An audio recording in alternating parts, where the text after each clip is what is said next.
Hey guys, welcome to tasty Kannada YouTube channel.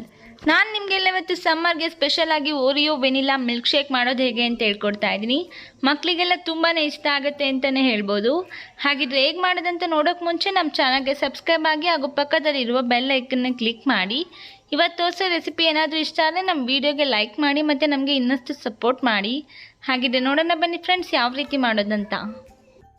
ನೋಡಿ friends, ಮೊದಲಿಗೆ ನಾನು ಓರಿಯೋ ವೆನಿಲಾ ಮಿಲ್ಕ್ ಶೇಕ್ ಮಾಡೋಕ್ಕೆ ಒಂದು ಪ್ಯಾಕೆಟ್ ಅಷ್ಟು ಓರಿಯೋ ಬಿಸ್ಕೆಟ್ನ ತೊಗೊಂಡಿದ್ದೀನಿ.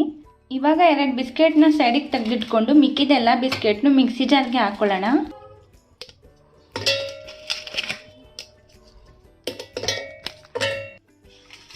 ನೋಡಿ ಫ್ರೆಂಡ್ಸ್, ಈ ರೀತಿ ಪುಡಿ ಮಾಡಿ ಹಾಕ್ಕೊಡಿ, ಆವಾಗ ಬೇಗ ಪೌಡರ್ ಆಗುತ್ತೆ. ಇವಾಗ ಪೌಡರ್ ಮಾಡ್ಕೊಳ್ಳಿ. ನೋಡಿ ಫ್ರೆಂಡ್ಸ್, ಇವಾಗ ನಾವು ಒಂದು 2 ಟೇಬಲ್ ಸ್ಪೂನ್ ಅಷ್ಟು ಬಿಸ್ಕೆಟ್ ಪೌಡರ್ನ ತೆಗೆದಿಟ್ಕೊಳ್ಳೋಣ, ಏಕೆಂದರೆ ಡೆಕೋರೇಷನ್ಗೋಸ್ಕರ.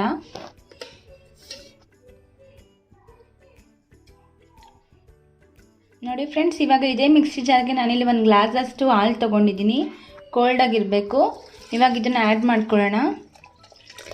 ಹಾಗೂ ಒಂದು 4 ಟೇಬಲ್ ಸ್ಪೂನ್ ಇಲ್ಲ ಒಂದು 6 ಟೇಬಲ್ ಸ್ಪೂನ್ ಅಷ್ಟು ಶುಗರ್ನ ಆ್ಯಡ್ ಮಾಡ್ಕೊಳ್ಳಿ. ಬಿಸ್ಕೆಟು ಸ್ವೀಟ್ ಇರುತ್ತೆ, ಸೊ ನೋಡಿಕೊಂಡು ನೀವು ಶುಗರ್ನ ಆ್ಯಡ್ ಮಾಡ್ಕೊಳ್ಬೇಕಾಗತ್ತೆ. ಹಾಗೂ ಒಂದು 2 ಟೇಬಲ್ ಸ್ಪೂನ್ ಅಷ್ಟು ವೆನಿಲಾ ಐಸ್ ಕ್ರೀಮ್ನ ಹಾಕ್ಕೊಳ್ತಾ ಇದ್ದೀನಿ.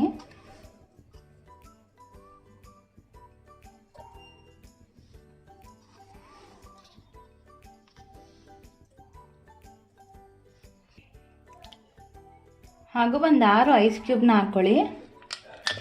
ಇವಾಗ ಇಷ್ಟನ್ನು ಸೇರಿ ಚೆನ್ನಾಗಿ ಗ್ರೈಂಡ್ ಮಾಡ್ಕೊಳ್ಳೋಣ. ನೀರೇನು ಹಾಕ್ಕೊಳ್ಳೋಕೆ ಹೋಗಬೇಡಿ. ನೋಡಿದ್ರಲ್ವ ಫ್ರೆಂಡ್ಸ್, ಯಾವ ರೀತಿ ವೆನಿಲಾ ಮತ್ತು ಓರಿಯೋ ಮಿಲ್ಕ್ ಶೇಕ್ ಮಾಡ್ಕೊಳ್ಳೋದಂತ. ತುಂಬಾ ಟೇಸ್ಟಿ ಆಗಿರುತ್ತೆ ಅಂತಲೇ ಹೇಳ್ಬೋದು. ಅದರಲ್ಲಿ ಬೇಸಿಗೆ ಕಾಲದಲ್ಲಿ ಮಕ್ಕಳಿಗೆಲ್ಲ ತುಂಬಾ ಇಷ್ಟ ಆಗುತ್ತೆ. ಸೊ ನಿಮ್ಮ ಮನೇಲಿ ಕೂಡ ಟ್ರೈ ಮಾಡಿ ನೋಡಿ ಹೇಗಾಗಿತ್ತು ಅಂತ ಕಮೆಂಟ್ ಬಾಕ್ಸಲ್ಲಿ ತಿಳಿಸಿ. ಹಾಗೂ ಈ ರೆಸಿಪಿ ಇಷ್ಟ ಆದರೆ ನಿಮ್ಮ ಫ್ರೆಂಡ್ಸ್ಗೂ ಕೂಡ ಶೇರ್ ಮಾಡಿ, ಅವ್ರಿಗೂ ನಮ್ಮ ಚಾನಲ್ಗೆ ಸಬ್ಸ್ಕ್ರೈಬ್ ಆಗೋಕ್ಕೆ ಹೇಳಿ. ನೋಡಿ ಎಷ್ಟು ಸಖತ್ತಾಗಿ ಕಾಣಿಸ್ತಾ ಇದೆ ಅಂತ. ನೋಡಿ ಈ ರೀತಿ ಡೆಕೋರೇಷನ್ ಕೂಡ ಮಾಡಿಕೊಡಿ, ತುಂಬಾ ಇಷ್ಟ ಆಗುತ್ತೆ ಮಕ್ಕಳಿಗೆ. ಇದೇ ರೀತಿ ವೆರೈಟಿ ರೆಸಿಪೀಸ್ಗಾಗಿ ನಮ್ಮ ಚಾನಲ್ಗೆ ಸಬ್ಸ್ಕ್ರೈಬ್ ಆಗಿ ಹಾಗೂ ಅದರ ನೋಟಿಫಿಕೇಷನ್ಗಾಗಿ ಪಕ್ಕದಲ್ಲಿರುವ ಬೆಲ್ ಐಕನ್ನ ಕ್ಲಿಕ್ ಮಾಡಿ. ಮತ್ತೆ ಸಿಗೋಣ ಇನ್ನೊಂದು ಹೊಸ ರೆಸಿಪಿ ಜೊತೆ. Thank you for watching.